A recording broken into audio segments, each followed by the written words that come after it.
నాకు అత్యంత ఆప్తుడు,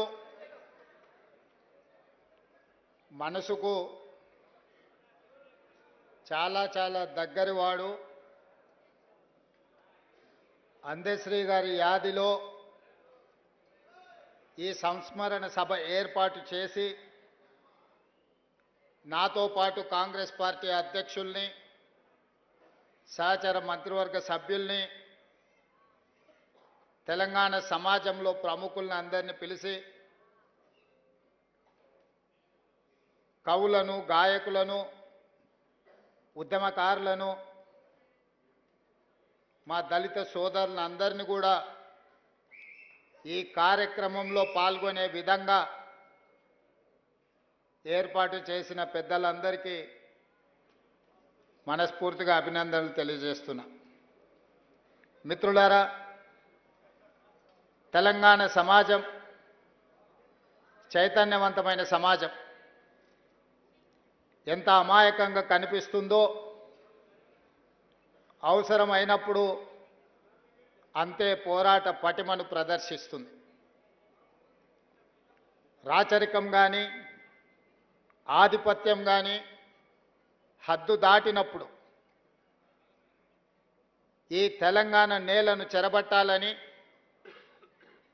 ఈ తెలంగాణ ప్రజల మీద ఆధిపత్యాన్ని చెలాయించాలనుకున్నప్పుడల్లా ఈ గడ్డ మీద పుట్టిన బిడ్డలైన కవులు, కళాకారులు తమ గళాన్ని, తమ గజ్జెను,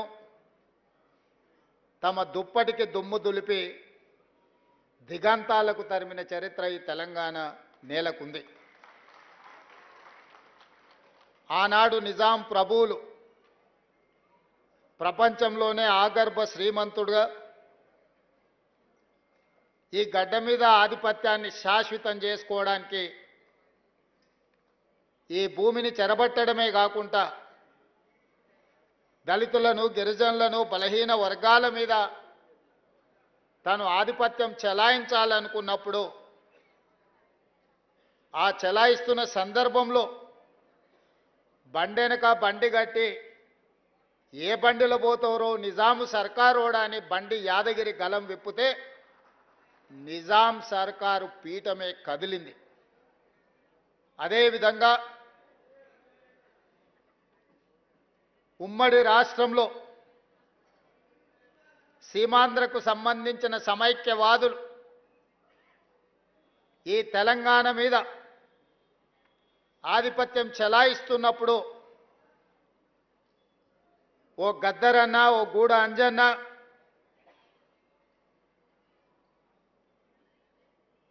ఓ అందశ్రీ, ఓ గోరెటి ఎంకన్న ఇక వీళ్ళ ఆధిపత్యానికి చరమగీతం పాడాల్సిందే, ఈ తెలంగాణ భూమికి విముక్తి కలిగించాల్సిందే అని చెప్పి మలిదశ తెలంగాణ ఉద్యమానికి పునాదులు వేసింది. అందులో భాగంగానే బడికి వెళ్ళని, బడి ముఖమే చూడని అందశ్రీ అన్న జయ జయ హే తెలంగాణ ముక్కోటి గొంతుకలను ఏకం చేసి ఈ తెలంగాణ ఉద్యమాన్ని ఉవ్వెత్తున నడిపితే ఈ తెలంగాణ రాష్ట్ర కళ నిజమైంది. ఉస్మానియా, కాకతీయ యూనివర్సిటీలనే కాదు, ప్రపంచంలో ఏ మూలన ఉన్నా తెలంగాణ గుండెకు జయ జయ హే తెలంగాణ గీతాన్ని చేర్చి ఒక ఉద్యమ స్ఫూర్తిని రగల్చిన గొప్ప తెలంగాణ బిడ్డ అందశ్రీ. బడి ముఖమే చూడని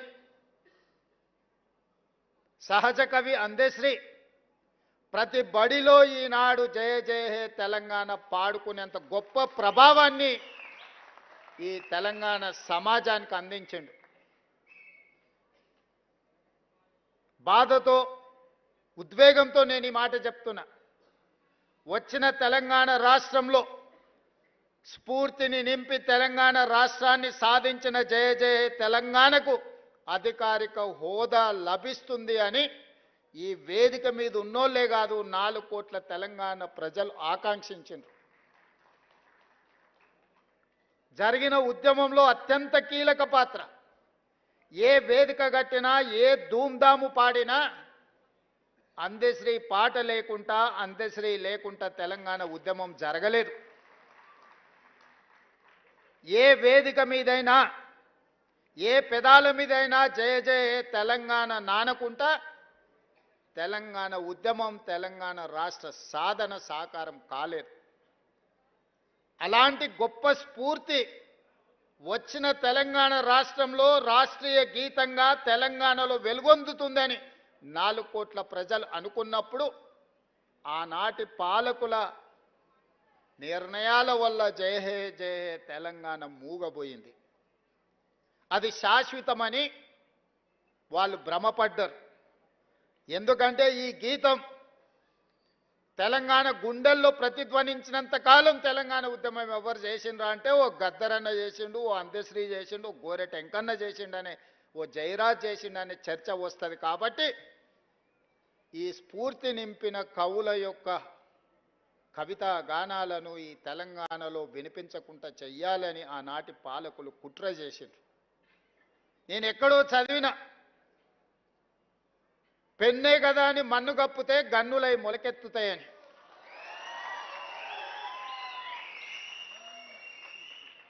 కవి రాసే పెన్నుల మీద మన్ను కప్పితే అవి గన్నులై మొలకెత్తుతాయి, మీ గడీలను కుప్ప కూలుస్తాయన్న నినాదాన్ని, నిజాన్ని చేసిండు అందశ్రీ.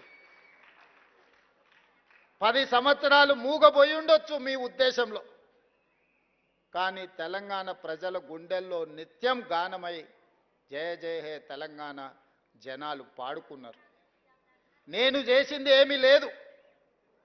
తెలంగాణ ప్రజలు పాడుకున్నది, 4 కోట్ల తెలంగాణ ప్రజలు కోరుకున్న జయ జయ హే తెలంగాణను రాష్ట్రీయ గీతంగా ప్రకటించడమే కాకుండా ఈనాడు చదువుకునే ప్రతి బడిలో పాడాలి, చదువులు చెప్పే ప్రతి పుస్తకంలో రాయాలి అని ఈ ప్రభుత్వం ప్రజాప్రభుత్వం కాబట్టి నిర్ణయం తీసుకొని ఈనాడు పాఠ్య పుస్తకాలలో మొదటి అంశంగా జయ జయ హే తెలంగాణను చేర్చడం జరిగింది.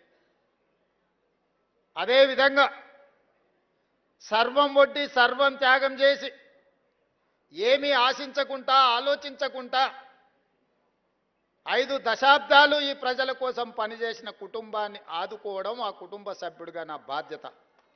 అందుకే ఎన్నికల కంటే ముందు ఓ గద్దరన్న, ఒక అందశ్రీ ఈ ప్రజాపాలన అధికారంలోకి రావడానికి శాయశక్తుల కృషి చేసిండ్రు, కలగన్నరు, రావాలని పోరాటం చేసిండ్రు. తెలంగాణ ఉద్యమం తెలంగాణ రాష్ట్ర సాధనే కాదు. ఈనాడు నేను, మా మిత్రులు పెద్దలు దామోదర్ రాజనరసింహ గారు, అట్లూరి లక్ష్మణ్ గారు, లేదా ఉత్తమ్ కుమార్ రెడ్డి గారు ఎవరమైనా మంత్రులు, ముఖ్యమంత్రులు అయినము అని అంటే వాళ్ళు ఇచ్చిన స్ఫూర్తి, వాళ్ళు చేసిన పోరాటం ఎవరు కూడా మర్చిపోలేనిది.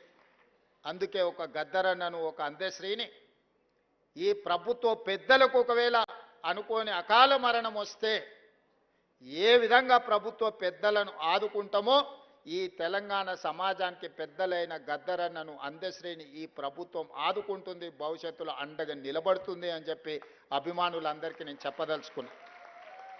అందుకే వారి కుటుంబానికి ఉద్యోగం ఇచ్చినా, వారి స్మృతివనం కట్టాలనుకున్నా వారు రాసిన నిప్పుల వాగు ప్రతి లైబ్రరీలో ఉండే విధంగా ఈనాడు ప్రభుత్వం చర్యలు చేపట్టింది. భవిష్యత్తులో కూడా ఆ కుటుంబాలను ఆదుకుంటుంది. ఇదే కాదు, ప్రభుత్వం వచ్చిన మొదటి సంవత్సరం పూర్తి చేసుకున్న సందర్భంలో 9 మంది తెలంగాణ ఉద్యమకారులను, కవులను, గాయకులను సచివాలయం సాక్షిగా వాళ్ళని సన్మానించుకోవడమే కాదు, వాళ్ళను గుర్తించాలి, వాళ్ళను ఆదుకోవాలన్న ఉద్దేశంతో 300 గజాల ఇంటి స్థలాన్ని, ఎందుకంటే వీళ్ళందరూ నిలువ నీడ లేకుండా ఒకవేళ నీడ ఉన్నా ఆ నీడను తెగనమ్మి తెలంగాణ ఉద్యమంలో వాళ్ళు భాగస్వాములు అయినరు. ఈరోజు వయసు ఉడిగిపోయింది, తిరిగి సంపాదించాలన్న సంపద ఎట్లుంటుందో, సంపాదించడం ఎలాగో తెలియలేనంతగా ప్రజలలో మమేకమైపోయిన ఆ 9 కుటుంబాలను ఈరోజు ప్రభుత్వం గుర్తించి వాళ్ళని ఆర్థికంగా ఆదుకోవడమే కాకుండా వాళ్లకు ఇళ్ల పట్టాలు ఇళ్లకు స్థలం ఇవ్వాలని అనుకున్నాం. ఈనాడు ఆ 9 మందికి 300 గజాలు ఒక్కొక్కరికి ఇవ్వడమే కాదు, వాళ్ళ కుటుంబ సభ్యులు ఆత్మగౌరవంతో బ్రతికే విధంగా భారత్ ఫ్యూచర్ సిటీలో అద్భుతమైన ఇండ్లను కట్టించి వాళ్ళకు ఒక రక్షణ, వాళ్ళకు ఒక నమ్మకం కలిగించడానికి మా ప్రభుత్వం చేస్తుంది. ఆ బాధ్యతను మా పెద్దలు దామోదర్ రాజనరసింహ గారు తీసుకోవాల్సిందిగా నేను వారికి సూచన చేస్తున్నా. తప్పకుండా ఆ కార్యక్రమాన్ని తీసుకుంటాం. అదేవిధంగా దళితుల గురించి గ్రామీణ ప్రాంతం నుంచి వ్యవసాయ కుటుంబం నుంచి వచ్చిన నాకు సంపూర్ణమైన అవగాహన ఉంది. మా భూములు దుక్కి దున్నినా, మా పొలాలలో పంట పండినా, మేము మోతుబరి రైతులుగా సమాజంలో గుర్తింపు పొందిన మా గ్రామంలో ఉన్న దళితులు 100% మాకు అండగా నిలబడ్డారు. కాబట్టే మేము మా గ్రామాలలో రాణించినాం. మీరందరూ ఆశీర్వదించారు కాబట్టే ఈనాడు తెలంగాణ రాష్ట్రానికి ముఖ్యమంత్రినైన విషయాన్ని ఏ వేదిక మీదైనా చెప్పుకోవడానికి నాకేం బేసిజం లేదు. అందుకే అది వర్గీకరణ కావచ్చు, ఇతర విషయాలు కావచ్చు, ఎన్నో రకాల ఒడిదుడుకులు వచ్చిన మా నరసింహులన్న చంద్రబాబు నాయుడు గారితో ఉన్నప్పుడు మొట్టమొదట వర్గీకరణ అమలు చేయించాడు. దేశానికి ఒక మార్గాన్ని ఆ రోజు ఏర్పాటు చేశారు. తర్వాత ఎన్నో అంశాల ప్రాతిపదికన అది మరుగున పడిపోయింది. కానీ ఈనాడు మీ సోదరుడు తెలంగాణ రాష్ట్ర ముఖ్యమంత్రిగా ఈ దేశంలోనే అమలు చేసింది మన రాష్ట్రమే. మీ సోదరుడే. ఇప్పటి వరకు ఏ రాష్ట్రంలో కూడా వర్గీకరణను అమలు చెయ్యలేదు. తూచా తప్పకుండా సాంకేతిక న్యాయపరమైన లోపం లేకుండా 100% మీ అందరి సహకారంతో ఈరోజు మీ జాతుల మధ్యలో ఉన్న వైరాన్ని శాశ్వతంగా తొలగించాలి. తాత్కాలికంగా ఎవరికైనా బాధనో దుఃఖమో ఉన్నా శాశ్వతంగా ఇది మిమ్మల్ని అందరినీ ఏకం చేస్తుందన్న ఆలోచనతోని ఏకం చేయాలన్న ఉద్దేశంతో 100% వర్గీకరణ అమలు చేస్తే మొన్న ఎప్పుడూ చదువుకొని డాక్టర్ అనే చదువులోనే జాయిన్ కానీ సామాజిక వర్గానికి సంబంధించి చాలామంది డాక్టర్లుగా మొదటిసారి వచ్చిందని దామోదర్ రాజనరసింహ గారు చెప్పినప్పుడు నాకు సంతోషం కలిగింది. ఈ వర్గీకరణ చిన్న చిన్న ఉద్యోగాలు మీకు తెచ్చిపెట్టడం కాదు. మీరు డాక్టర్లుగా, లాయర్లుగా, ఇంజనీర్లుగా, గొప్ప సైంటిస్టులుగా, ఐఏఎస్లుగా, ఐపీఎస్లుగా రాణించి ఈ రాజ్యంలో, ఈ పరిపాలనలో మీరు భాగస్వాములు కావాలి. తెలంగాణ పునర్నిర్మాణంలో మీరు నిలబడాలి అని నేను 100% విశ్వసించి ముందుకు తీసుకెళ్ళిన. ఇదే కాదు మిత్రులారా, నా మంత్రివర్గంలో 4 దళితులు మంత్రులు ఉన్నారు. స్పీకర్ దళితుడు ఉన్నాడు. ఉమ్మడి రాష్ట్రంలో కూడా 4కి ఇవ్వలేదు. ఇవాళ తెలంగాణలో రెట్లు 3 ఉంటే దళితులు 4 ఉన్నారు మంత్రివర్గంలో. స్పీకర్ ఉన్నారు. 17% జనాభా మీరుంటే 27% మంత్రివర్గంలో ప్రాతినిధ్యం దళితులకు ఈరోజు అందించిన గిరిజనులకు కాకుండానే దళిత సామాజిక వర్గానికి ఈరోజు ఇవన్నీ చేసినాం. దీనికి ప్రధానమైన కారణం శ్రీమతి సోనియా గాంధీ, రాహుల్ గాంధీ గారు మీ పట్ల ప్రేమతో ఉన్నారు, దయతో ఉన్నారు కాబట్టే ఇవన్నీ చేయగలిగినాం.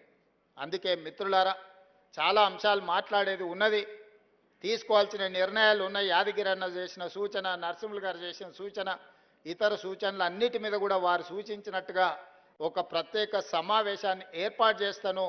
రీసెర్చ్కు సంబంధించి మా ఊరోడు మా కాసిం కూడా సూచన చేసిండు. తప్పకుండా ఆ సూచనల నేపథ్యంలో ఒక ప్రత్యేక సమావేశాన్ని ఏర్పాటు చేసి మీరిచ్చిన సూచనల మీద ప్రభుత్వం ఏ రకమైన నిర్ణయం తీసుకోవాలనో తప్పకుండా తీసుకుంటుంది. చివరగా ఒకే ఒక్క మాట, ఎన్ని వజ్రాలున్నా కోహినూరు వజ్రానికి పోటీ లేదు. దశాబ్దాలే కాదు శతాబ్దాలు గడిచినా వజ్రాల గురించి చర్చించాల్సి వచ్చినప్పుడు కోహినూరు వజ్రాందే మొదటి స్థానం. కవులు, కళాకారులు ఎంతమంది ఉన్నా ఎవరి గురించి చర్చించినా రేపటి తెలంగాణ చరిత్రలో కవులు, కళాకారుల గురించి మాట్లాడినప్పుడు మా అందశ్రీ అన్న ఒక కోహినూరు వజ్రంగా నిలబడతాడు. అది శాశ్వతం చెయ్యడానికి ఆ కోహినూరు వజ్రాన్ని వారి కీర్తిని వారి కుటుంబాన్ని ఆదుకునే బాధ్యత నాది మా ప్రభుత్వాన్ని తెలియజేస్తూ మీ అందరి దగ్గర సెలవు తీసుకుంటున్న ధన్యవాదాలు మిత్రులారా.